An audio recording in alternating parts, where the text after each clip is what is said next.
ہم پریشان رہیں یا خوش رہیں؟ بولو.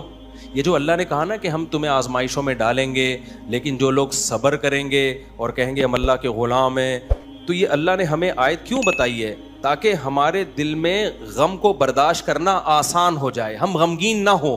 کیونکہ غم تو آئیں گے، یہ ہو نہیں سکتا کہ دنیا میں پریشانیاں نہ آئیں، یہ ناممکن ہے. یہ ہر شخص کو آتی ہیں. آپ سمجھتے ہو بڑے لوگوں کو نہیں آتی؟ بڑے لوگوں کی پریشانیاں بڑے لیول کی ہوتی ہیں، بہت اونچے لیول کی ہوتی ہیں. تو یہ پریشانی تو ہر شخص کو آئے گی. اللہ چاہتے ہیں کہ ان میں برداشت کی عادت ہو جائے، یہ خوش رہنا سیکھیں. تو اسی وجہ سے دنیا میں سب سے بڑا انعام کیا ہے؟ خوشی ہے یا نہیں ہے؟ پیسہ انسان کیوں حاصل کرتا ہے؟ خوش رہنے کے لیے. صحت کیوں چاہتا ہے؟ خوش رہنے کے لیے. تو اللہ نے قرآن میں فرمایا کہ الا بذکر اللہ تطمئن القلوب، اللہ کے ذکر سے دلوں کو سکون ملتا ہے. اب پتہ ہے لوگ وظیفے پڑھتے ہیں پیسہ حاصل کرنے کے لیے، وظیفوں میں اللہ کا ذکر کیا جاتا ہے، حالانکہ اللہ کہہ رہا ہے وظیفوں سے پیسہ نہیں، وظیفوں سے کیا ملے گا؟ سکون ملے گا. سکون کے لیے کوئی وظیفہ نہیں پڑھ رہا ہوتا. کمال کی بات ہے یا نہیں ہے؟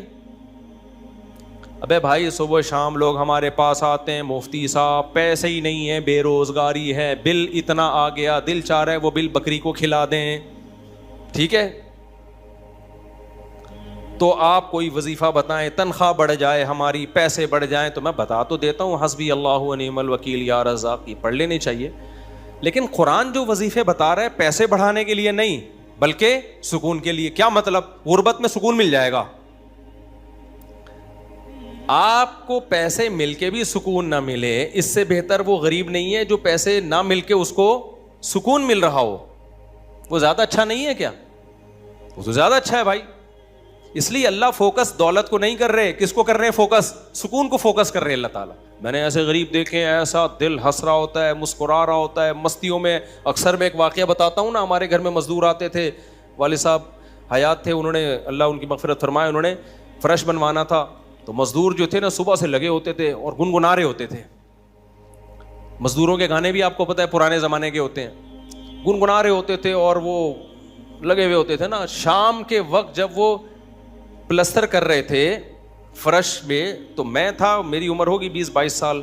میں نے کہا یار اس فرش میں نا آپ جو ہمارے صحن کا فرش بنا رہے ہو یہ تھوڑا سا چکنا فرش ہو، یعنی بالکل جیسے ہوتا ہے نا پلین، ایسا فرش ہو.